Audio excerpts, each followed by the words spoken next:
Hey beauties, good evening to you. You know, as I study the scriptures more and more, I realize that giving is a serious component or a very fundamental component in anybody becoming wealthy. Not the only component, but I'm saying it's a major bite into the pie in people becoming wealthy. Remember, the scripture says, if you sow sparingly, you will reap sparingly, but if you sow bountifully, you will reap bountifully. Beautiful people, when Jesus had said to us, give, and it will be given unto you, pressed down, shaken together, running over, he was really instructing us to give to the measure in which we can give.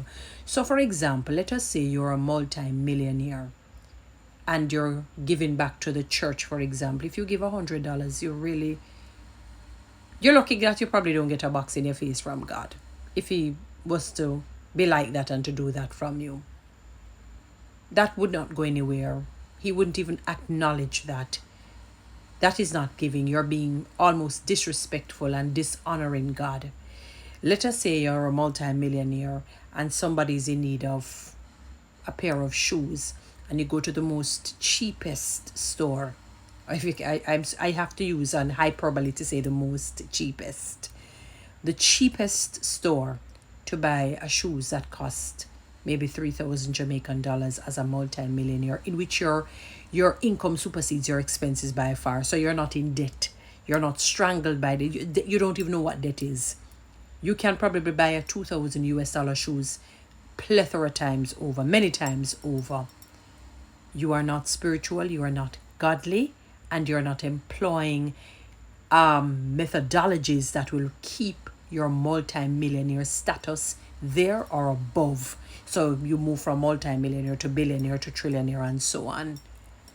You're actually punching holes in your multi-millionaire status, and you have not begun to understand who God is and what loving people is, or who our loving God is.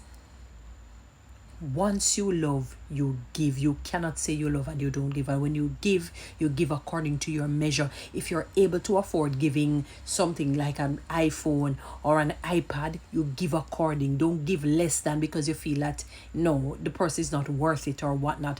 That is a problem, especially with church people today.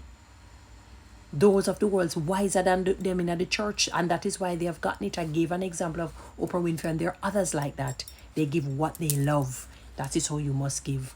Guys, follow me on TikTok, subscribe to my YouTube channel.